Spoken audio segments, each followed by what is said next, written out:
A lot of people will talk about my childhood was great. Like I was loved. There was no problems. Wonderful. I'm not here to take that away from you. Also, you were raised by imperfect humans. That is then what we're drawn to in adulthood. We are drawn to what is familiar. And if our brains have been programmed to believe that relationships operate in a certain way, that is going to be the attraction and the draw because it's what we know. You're bringing that operating system to every single thing in your life that looks, tastes, touch, sounds, feels like it.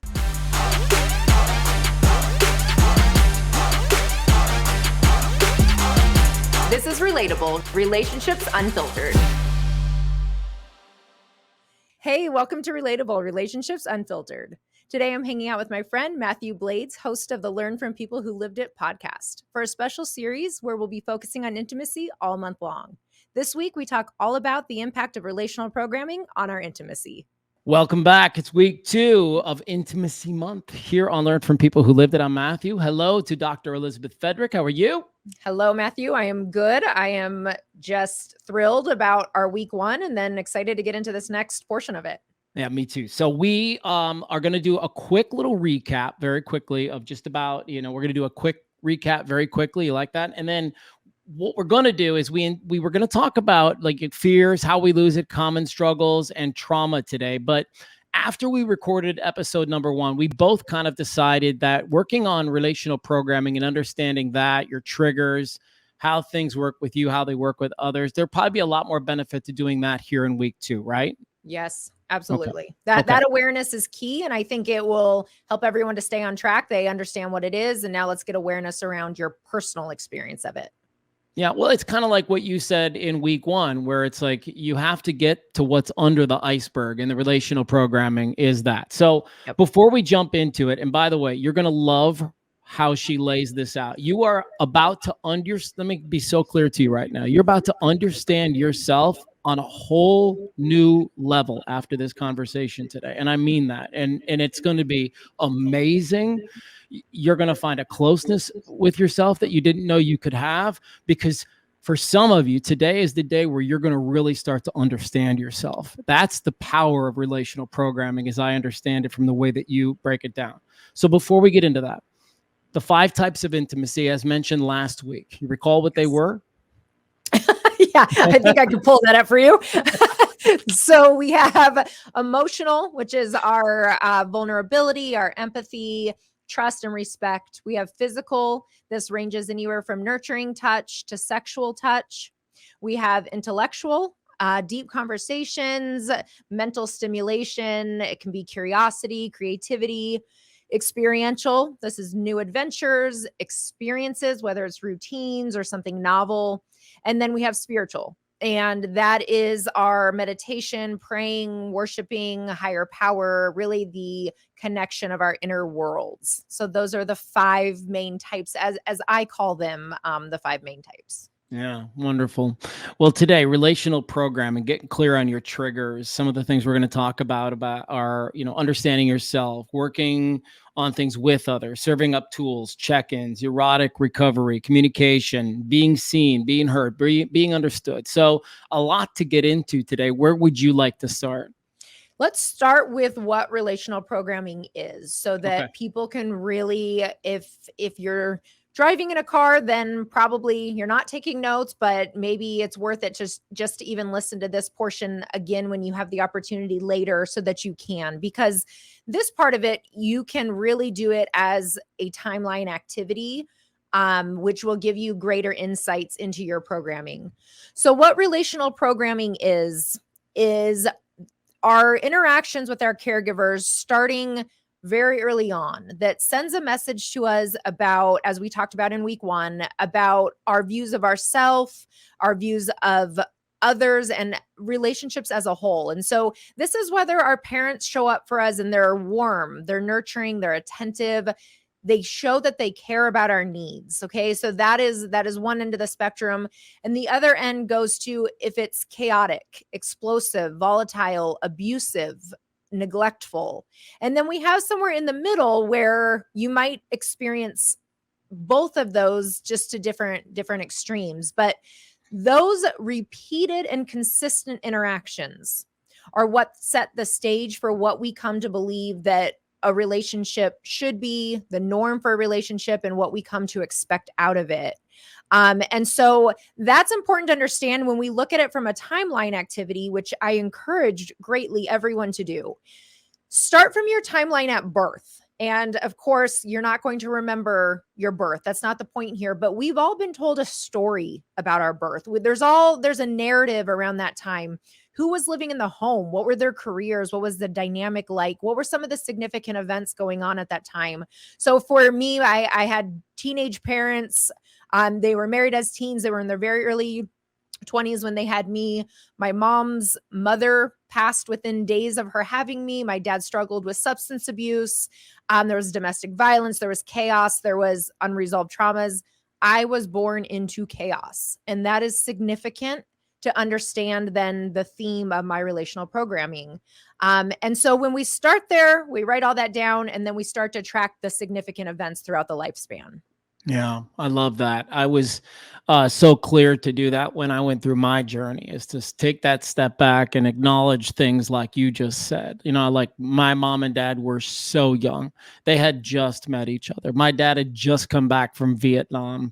There were so many things that were a part of that equation as we came, into this thing. So, okay. Yeah. Well, we've helped people understand a little bit about what relational programming is. Why does it matter? Great question. And to really understand your programming, we're going to track, when I talk about the themes, that is when there were multiple instances maybe of somebody leaving, or of you being rejected, or of you having to perform for attention. So those are some of the significant events that you want to track. So one of my themes is abandonment. Every time my father got upset, he would leave. And whether that was leaving me in a motel parking lot at a very young age as he went off who knows where, or leaving my mom late at night during a fight, right? These, regardless of the situation, that is the theme, is abandonment. And so when you track your own significant events, keeping in mind that significant is subjective. So I really like to encourage people to be aware that an event that you might brush off, you might dismiss, you might minimize, really could have a significant impact on you. And we don't want to minimize that. A lot of people will talk about, my childhood was great. Like I was loved. There was no problems. Wonderful. I'm not here to take that away from you. Also, you were raised by imperfect humans. So really sit down, really get clear on these themes, even if they were more covert. And that matters because that is then what we're drawn to in adulthood. And that's what matters. We are drawn to what is familiar. And if our brains have been programmed to believe that relationships operate in a certain way, when we become teens and then adults and start forming these romantic relationships, that is going to be the attraction and the draw because it's what we know. That is the kicker. Yeah. And people are going, okay, well, what's wrong with that? Well, here's the thing. If you had an operating system set up in trauma, or it's probably not an amazing operating system. And you're bringing that operating system to every single thing in your life that looks, tastes, touch, sounds, feels like it. And that's the problem. It's a faulty system. And what's important to note, at least in my journey, was give yourself some grace here. Like that system served you for a while, and that system kept you alive to a degree, but those things aren't typically happening to us any longer. And so it's time to break free of the operating systems that were attached to them. At least that's how I felt about it. And that's how I had it explained to me in my journey. But if you want to expand on that, please be my guest. And absolutely, let's expand on that, because this comes into our intimacy. So the characteristics, the traits, the behaviors that we develop in childhood to survive our environments. And again, if you're listening and you're thinking, my childhood really wasn't that bad, this is not applicable. I hear you, but also because we all experience some level of trauma and some covert messages that we all receive that are not ideal.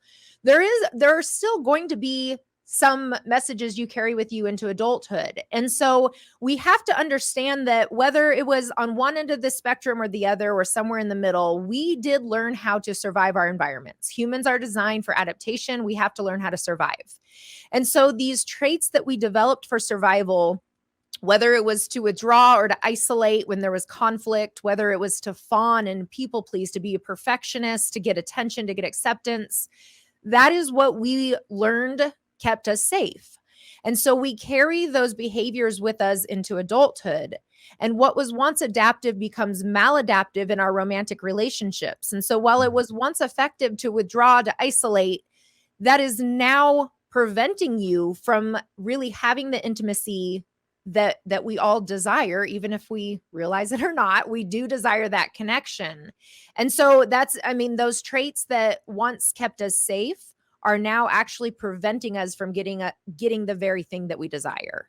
And step one goes back to week one, which was, it's probably time to work with somebody now. So now that, you become aware that this has kind of been the thing holding you back or preventing you from getting to where you want to go. Well, there's a million people out there and a million different modalities that can help people work out of these inner child wounds, as I like to call them, and help you step into a system that'll be better for you in your adult life that you want. And that's the thing, right? Like, you'll talk to some people, and you and I both probably know folks like this, but like, come on, you want more intimacy in your life. And they'll be like, no, I'm good. I got enough intimacy. Things are good. My intimacy bucket's full. But I don't know. I sort of call bullshit on those guys. And I'm thinking, really? You don't want to be a little closer? Like, a little? I don't know. What do you think? I think that ties into the fears of intimacy and the intimacy self-sabotaging. And I have a client I was working with recently, and he was talking about that he can't even allow himself to have a need, because heaven forbid he ever had a need. And by not allowing himself to have a need, because this was programmed into childhood that needs were not okay, they were not going to be met, it was not safe to have one, he's now brought that into his romantic relationship. So he would fall into the category that you're describing of like, no, I'm good, I'm fine. But that we all have needs. Humans are literally designed for connection with one another. And part of being connected is having your needs met. And if you can't even acknowledge that you have a need because of your programming, it's easy as an adult to be like, nah, look how adapted I am, how evolved I am. But odds are you really just haven't gone below the surface. And it's also worth noting, at least from my perspective, that this isn't just messing up one area of your life. Like, this relational programming infiltrates everything. How you operate at the office, how you operate with your friends, how you operate with strangers, how you operate with your kids. I mean, it falls into all the areas of your life. Yeah. And it's so true, because it's the lens through which we see the world. So Matthew, if you have blue lenses on and I have pink lenses on, we might be looking at the same tree, but we're looking at it completely differently because of the lens through which we're viewing. And so that is important to note, that, perspective is reality. And if you're operating out of a warped perspective, then you're going to ultimately have these warped outcomes, or be stuck in the cycle and saying like, I'm doing the same thing over and over, or the same thing continues to happen over and over. Why do I keep attracting the same people? Why do my partner and I keep having the same arguments? It's the lens through which you're seeing the world. So let's dive into the first thing you mentioned, which is next thing, now that Houston, we have a problem, is that we have to understand ourselves. I'm certainly willing to mention some of the things that have been beneficial to me, but since you're our guest, I defer to you first. So how can folks understand themselves better? Well, when we understand the themes that we're operating out of, we start to become aware of when they get triggered. And so we can understand. So for me, when I'm talking about, I have this theme of abandonment throughout my upbringing, when there's a threat, a sense of a threat to that. So if I think that a partner is getting even irritated with me, or there's a chance that they might push me away, that is going to activate my threat response, which is, we're talking about our adaptive child behaviors that are now maladaptive. And so part of that was we have to understand what our triggers are that come from these themes.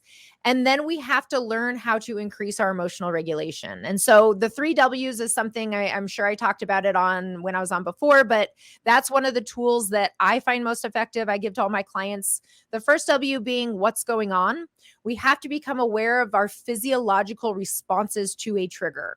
So for mine, I get a very unique stomach ache when I'm feeling triggered, and that it takes time to gather that awareness, right? You have to really check in on your body, do body scans, but I know that means I'm feeling triggered. The second W is where is it coming from? So I'm going to stop and assess, am I in the midst of conflict? Did they just say something that didn't feel safe? Am I anticipating something?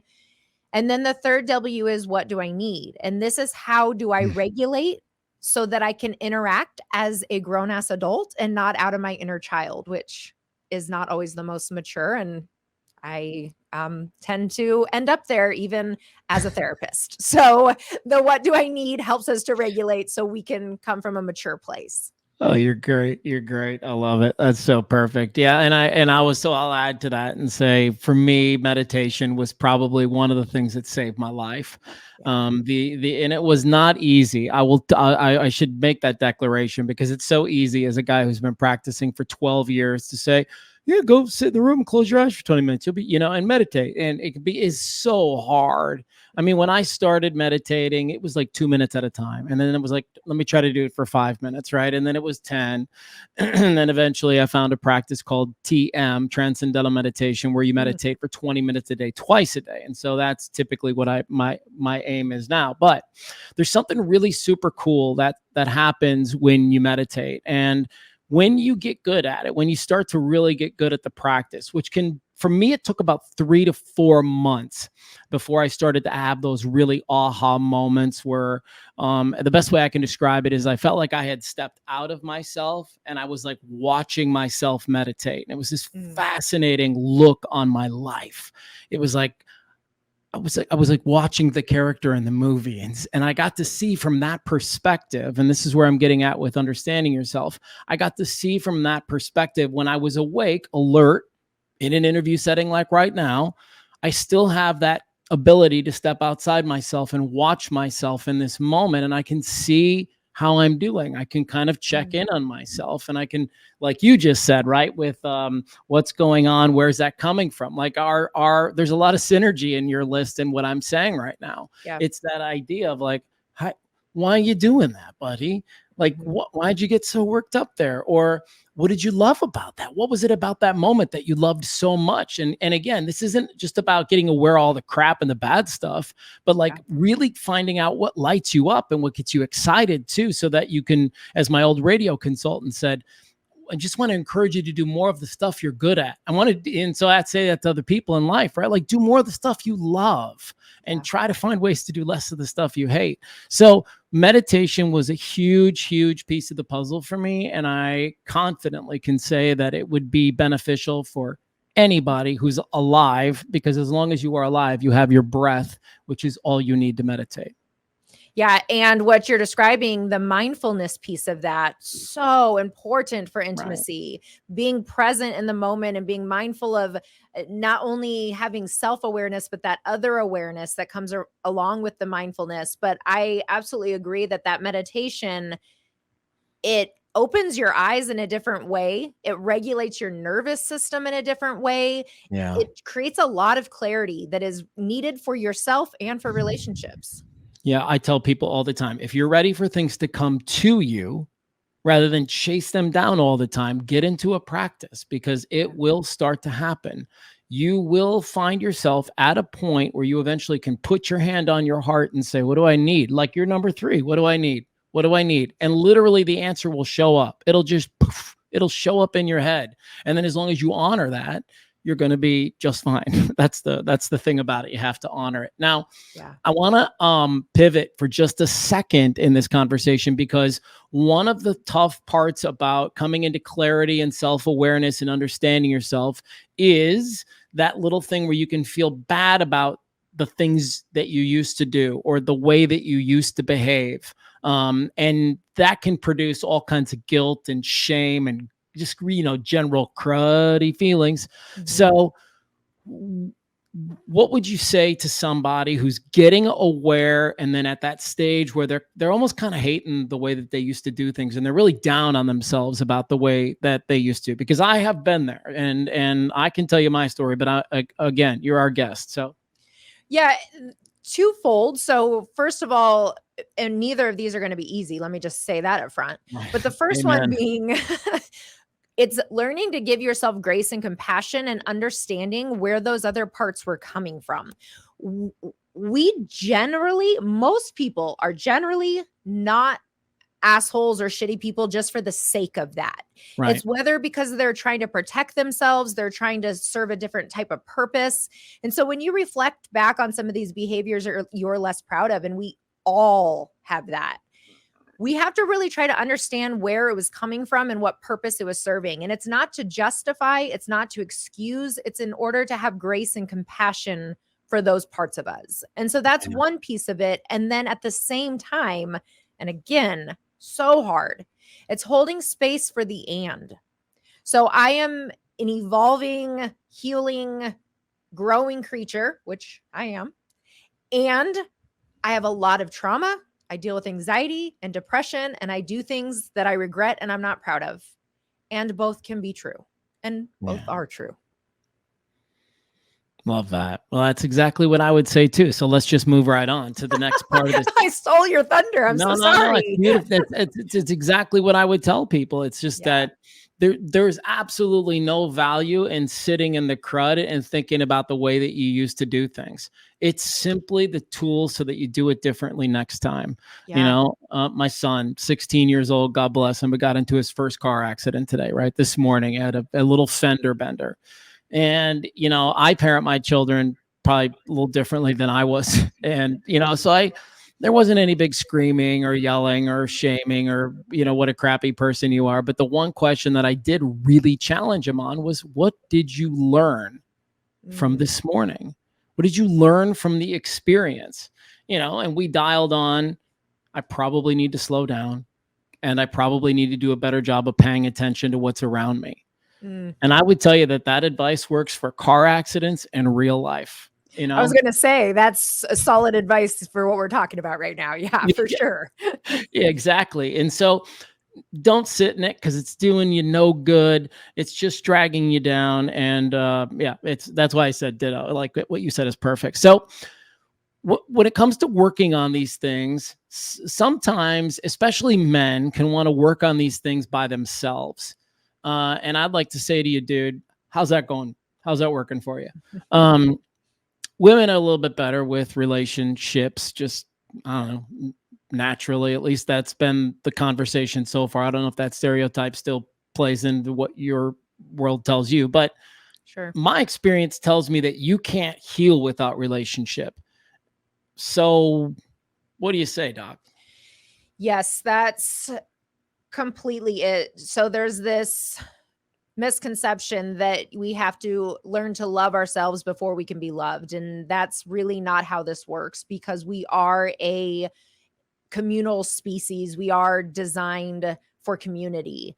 And so when we think about that, we were often damaged and traumatized in relationship, we also need relationships to help us to heal and to repair. And so when I talk about when we identify what our relational programming is and we start to understand our triggers and the themes and the traumas of where it's coming from, we then have to get clear on what needs to change in order to change the programming. So in order to reprogram, what needs to be different. And so we start with that internal work, and we do therapy, and we start meditating, and we do these healthy practices physically, mentally, emotionally. But then the other half of it, so that's the internal piece. And then the other half is that we need the external piece. And we need to start surrounding ourselves with safe individuals who are able to give us an evidence log, is what I call it, to support that people can be safe and they can show up for us differently. So when I say to find safe people, though, let's dig a little bit deeper into that, because sometimes the people we have in our lives are not safe, and we do need to start to replace them. And that's something that about a year and a half ago, 2 years ago, I really recognized and I started to do that process for myself.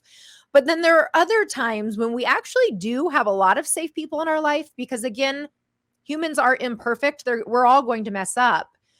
But if our lens through which we're seeing the world has us really honing in on when somebody messes up or when they might mess up, that is what we hyper focus on because we're afraid of it happening. So we stay hyper vigilant to that. So our partners really could be very consistently meeting our needs in a lot of ways, and we might not even recognize it because that's not what we're paying attention to. So when I say find safe people, sometimes it's literally all new people, but sometimes it's just stopping to really start to be more aware of the ways that people are already showing up for you. Yeah. And I want to encourage, I want to double down on what she just said. And that's to say, like, follow your guts and look at your intuition. And there's people in your life that when you're around them, you feel like you could tell them anything. And those are the kind of people that I want to encourage you to start to be around a little bit more so that you can just continue to get better at speaking your truth, because you will not do it around people that you feel like you need to lie around or be a certain person around, you know? And so I had this just come through me. So I feel like I need to say it, but I'm in the midst of, and I'm almost at the tail end of reading this book called Sacred Contracts. And it's a fascinating concept. And I'll probably do an awful job of explaining it, but I'm going to try anyways. The gist of it is, and let me go deep on everybody. The gist of it is that before we even come here, before we even get here, we make contracts with people. We make contracts with the universe to do this, to be this, to have this, to whatever. But we all are sent here with people. We're all sent here with people that we've made sacred contracts with, and they're going to be a part of our life one way or the other, right? And the reason I'm bringing this up is, trust me, that there are people whose sacred contract it is to help you get through whatever you're struggling with. There are people that you have made contracts with before you even arrived that are here to help you through situations. And that's why I get so adamant about you need relationship to heal. There's somebody. It's not always going to be your wife. It's not even going to be your best friend. Sometimes it's going to be a pastor. Sometimes it's going to be some spiritual healer in the middle of the Sedona desert. Like, it could look very different, but get open to that. Pay attention to your guts. Follow your intuition. Look for those safe people, and then start to use them to help you work on all of this. If you feel good about that, can I get an amen? Amen. I feel really good about that. And I completely agree. When we open ourselves up to more opportunities to be exposed to people, and I talk about that a lot when I do, relationship work, or even with individuals who are dating. It's not just about more dates. It's about opening yourself up to more social interactions, because a lot of the support and the healing, as you're saying, it could come from the person in the produce section. Like, you don't know, but when we're closed off, we don't create opportunity for that. Can I get an amen now? Amen. Of course. This is the truth. This is like what people are seeking. Like, when people feel lost and they don't know where, this is the truth, what's being said right now. Yeah. Okay, let's move on to tools. Spend the last 15, 20 minutes talking about tools. You mentioned that you wanted to talk about check-ins, erotic recovery, communication skills, being seen, heard, and understood. Yes. Where do you want to start? Well, let's start with check-ins. We'll just go right through the list. Why not? Yeah. So starting with check-ins. So whenever I start working with a new couple, new client on really reviving intimacy, so strengthening, rebuilding intimacy, I always start with emotional intimacy. Now, this is not a gender preference. So just like take that out, because if anything, I fall more into my masculine energy than anything else. So this is not about, oh, let's get fluffy and feely and that's what's going to make everything better. That's not the point. Okay. The emotional intimacy is what develops the safety.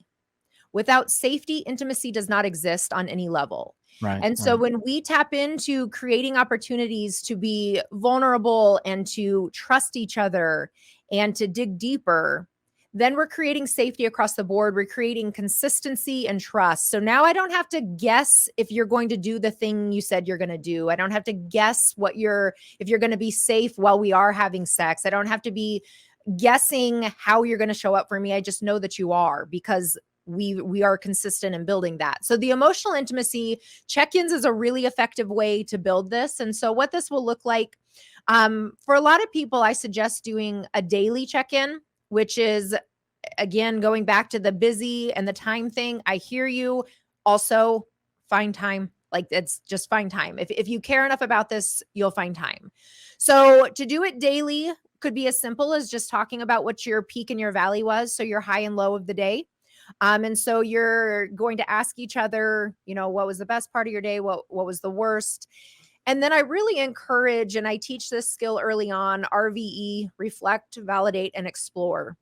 When your partner shares something with you, you want to reflect back in your own words what you heard them say.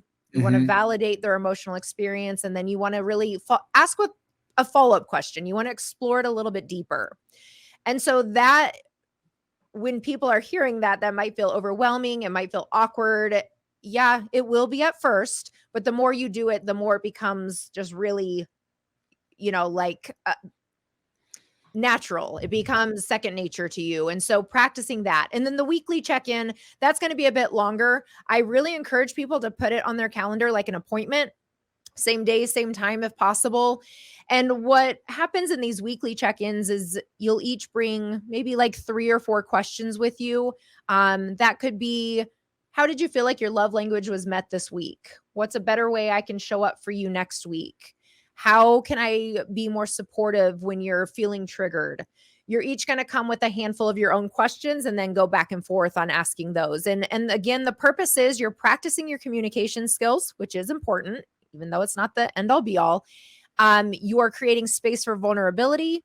And then it also guarantees you that if there's something that has been bothering you, there's a set day and time that week that you're going to talk through it, which prevents those resentments from building up. And the resentments are the ultimate barrier to intimacy. I love it. I love everything you just said, but I will tell you that that's going to be really hard for people who haven't held up their end of the bargain, because they know they're going to walk into that conversation and the other person is probably going to call them on their stuff if they're doing any kind of loving accountability, right? Yeah. So what could be calling them on their stuff, though, in a way that could be safe? I mean, how could we do that differently than maybe we normally would? Oh, that's great. Okay, let's kick this around. I'm going to have a good answer for this. So how could, say your question again. So how can we hold our partner accountable? How can we call them out in a way that is still safe and loving? Yes. So it's really my approach to hard conversations, which is to be honest first and say what needs to be said, which is, we have been talking about doing this and I don't feel like you did your part. And I know that we're still working on this. And so I'm not upset, but I'm letting you know that I noticed and I want us to work harder. What can I do to be beneficial? How could I close those gaps for you? Are there times where I could ask you questions or leave you alone or smother you, or I don't know, it's just about kind of finding out. So for me, I guess the approach would be to be, number one, to be in a calm voice, down here and just speak from my heart. And then when I say, be honest, I also think like, it's okay to say I felt a little sad about that, yeah. and not like, you asshole, why aren't you doing this? Why aren't you holding up your end of the bargain? But more like, man, it disappointed me this week. Like I thought we were on this journey together and I felt a little let down this week. I don't know. Yeah. What does the doc say? The doc would say what you just said. That was beautiful. Yeah. That's beautiful. So talking about our feelings around it, using I statements. I love that you said that. I felt disappointed this week. And I love that you talked about, we explored this, we came to an agreement together, and I feel disappointed that it didn't happen this week. And then what I really loved that you did was then you asked, how can I help you with that? How can I show up for you so that we can make this happen? That is one of the most profound things that we can do when we're calling someone out, so to speak, when we're holding somebody accountable in a loving way, is what support do you need from me in order to make this happen? Because now you're back in it as a team, and it's not about an attack. We are an alliance in this. It's a powerful thing. So well done. Sure. Thank you very much. I got a good teacher on the other end here. So erotic recovery, you mentioned that next. And then there's communication skills, being seen, heard, and understood. So erotic recovery to you means what? Yeah, so erotic recovery, this is after we've established the emotional intimacy, and I see that couples are doing regular check-ins, they're communicating well, they're holding space for each other, they're practicing the 3 Ws, which I have my couples do so that they can really practice the emotional regulation. We're going to start bringing back some of that physical intimacy. And I think that the most effective way to do that is never just jumping fully back into, and especially because I work with a lot of people who haven't had sex in weeks, months, years. And so we have to figure out, how do we lay that foundation in a safe way? How can we start building back up that chemistry, that playful tension? And so for a lot of people, that's doing things such as one of the trainings that I did on sex therapy, and I love this approach, is you're setting up one night where one of the partners is giving the other partner a massage. So they set up the whole vibe of it, candles, oils, they set it all up. And there's no hanky panky after that. There's no penetration. For whatever type of sexual acts that you do, that doesn't happen. It's a massage and that's the end of it. And then maybe the next week or a few days later, now the other partner, you're going to swap and the same thing is going to happen. And what I love about not doing it on the same day is that often intimacy becomes really transactional. Okay, I did that for you. No, you do it for me. You did this for me, right? Right. And when we can look at it as intimacy really being about being just as happy to be the giver as we are being the receiver, that we just really want to please our partner, and that helps us to feel pleasure as well. That is a really good foundation of doing that. And then often you can do it again, but maybe you do take it a step further. And this can also look like, even whether it's massages, whether it's foot rubs, neck rubs, it can be different depending on where you're at in your journey. But often that the back massage is really leading into the sensuality. So that's a great place to start. Yeah, I think that's a pretty chilled out way to go about it. There are people, myself included at times, who have a hard time receiving and just really do better in a giving space. And so what's advice to bring those walls down just a little bit lower so somebody can get over them? Well, where I would even start is by asking, why do you think that is, that you're so much more comfortable as the giver versus the receiver? Where do you think that comes from?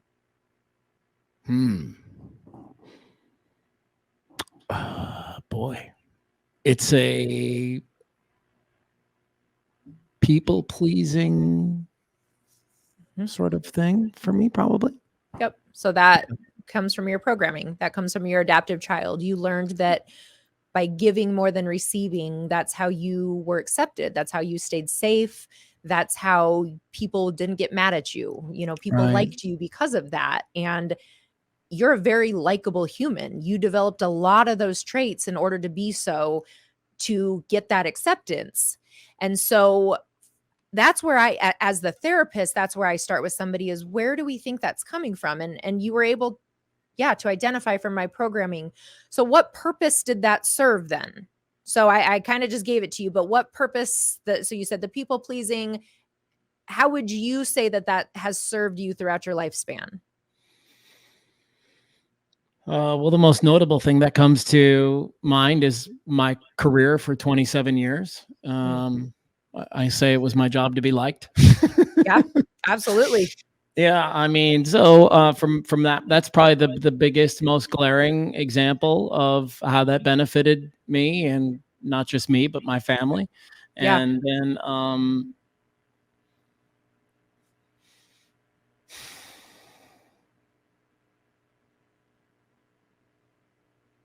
yeah, that's really what's coming through right now. And I'll let you know. I would agree. And then I would say, and how has it not benefited you? How has it harmed you? What have you lost out on because of it? Yeah, right. Multiple times where I wanted something out of the equation and stayed quiet. Yeah. And so then the challenge would be, this behavior has served a purpose for you for X amount of time, but you also know and can identify logically the ways that it's harmed you. So now it is up to you to choose the opposite of what you thought was serving you, but you can see that it doesn't. And so while you are more comfortable in the giver role, that doesn't mean you can't practice becoming more comfortable in the receiving role. And so that starts with, it's really a snowball effect that I'm not going to throw you in the deep end of that, because it's going to take you so far out of your window of tolerance. It's going to be so uncomfortable. You're not going to be able to receive anything. Right. But what if we started small? What if we started with a few minutes, or we started with something that felt tolerable, and then we were intentional on growing that and allowing the snowball to form? Humans are designed for adaptation. You can get used to being the receiver. Yeah. And I like it. I mean, it's funny because so much of life is work and so much of work is life. And, one of the lessons that I learned as a high performer in my industry for a number of years, where there are days where you have to manufacture it. Like, there are days where, I'm sorry, it's just not naturally going to be there. But you need to figure out and build a set of tools so that when that shows up, you're ready for it. Because guess what? Nobody gives a shit that you don't feel great that day. They want what they want. Yeah. And that's okay, right? That's okay. I mean, manufacture the excitement. It can feel unnatural for a little while. I think that's okay. I've probably said that to my wife so many times in our relationship. I was like, okay, we need to start doing this, and it's probably going to feel a little unnatural at first, but it's going to be better once we get through it. And sure enough, I don't know, can't think of a time where it hasn't worked out for the better. And isn't that true because I can, completely relate to that. Sometimes we do have to fake it till we make it. And 100%. Often when we allow ourselves to do the opposite of what we're really wanting to do, it does start to click, and it becomes natural, we just get into it. And so I agree that we can adapt to anything, whether it's the good or the bad. We can adapt. It's what you're choosing to adapt to. Sure. You're no different than I was, right? Like, people are coming to talk to you, and it's like, if Liz is off, man, they're pissed. They need you on. Like, let's go. Yeah. I don't have that option to just, sit behind my computer, or, which obviously everyone has their own stuff that they're having to show up for, but I do have to show up emotionally no matter what state I'm in. So that's hard. Hard. All right. Communication skills, being seen, heard, and understood is how we're going to wrap up. And then just keep in mind, next week, we're going to get together for week number 3. We're going to talk about how to lose it. We should probably also talk about how to get it back, some common struggles that people deal with, the fear of intimacy. And then we're going to hit that really difficult piece about, like, what if you experience trauma along the way that's just hardwired you in a way where it's almost impossible to get over that hurdle. We'll kind of we'll dive into that a little bit and see what Dr. Elizabeth Fedrick has to say about it. And then, of course, week 4, it's all your questions. So let's end on this note: communication skills, being seen, heard, and understood. What are you thinking about here? And we did touch on this. So this is the reflect, validate, and explore. And so what I would suggest people do, on my Instagram page, I have a post that has this exactly lined out with the term, the reflect, validate, and explore, and exactly what each of those mean. I encourage my clients to screenshot that, to save it in their phone. And then when they go to have their check-ins, as corny as it is, you're going to pull it out and you're going to go through each of those steps. And I love watching my couples when they're reading through it, and we role play it and we practice it. And then, a few weeks in, they're just cruising through it like it's just second nature, like they've been doing it all their lives. And that is what happens, if you commit to doing it. And I also tell people, laugh about it and be silly, make fun of each other, make fun of yourself. Like, it doesn't have to be perfect. Just practice it. Yeah. That's if there's any message from today, it's that. It's like, it probably won't be perfect the first time. No. But please, whether it's meditation or check-ins or whatever, like, just get after it and start practicing it. And eventually that muscle will get where you want it to be. Yeah. Set alarms and reminders, put it on your calendar. We are controlled by our calendars, by our schedules. I set alarms for anything that is like that. If it's my partner I want to check in with, and I know I'm going to get deep into work in the evening, I'm going to set an alarm so it interrupts me out of that, and I can make sure to take time for intimacy, because it's not just going to naturally happen. We have to be intentional with it. Yeah. Good stuff. All right. Well, listen, we're going to see everybody back for week 3 next week. We'll talk again about how we lose it, common struggles, fears of intimacy. What if you're hardwired because of some trauma and you struggle with those intimate relationships? We will dive into all of that. And again, a reminder that week 4, it's your questions. Please reach out to you can me or you. I don't care. You just hit us on the gram, and we would love to know exactly what people are thinking about and what kinds of questions. And they can be personal with regard to your own situations. And don't worry, we won't bring up your names unless you want us to. But this is really, to me, week 4 is the week that I'm the most excited about, because you and I both know this. Through storytelling, that's how people learn the best. And so folks are going to hear themselves in other people. Yeah, exactly. And yeah, for sure, send us DMs. And I'll put some content out on my story as it gets closer as well, so that you can see that and ask any questions you want, and we're happy to answer them. That's going to be a fun episode. Yeah, looking forward to it. All right, we'll see everybody back here next week for week 3 of Intimacy Month here on Learn from People Who Lived It. Doc, have a great rest of your day. Thanks, Matthew. You too. Thank you, Matthew, for such an insightful conversation. And thank you all for hanging out on Relatable Relationships Unfiltered. Make sure to subscribe to our YouTube channel, sign up for my newsletter, and find me on Instagram at Dr. Elizabeth Fedrick.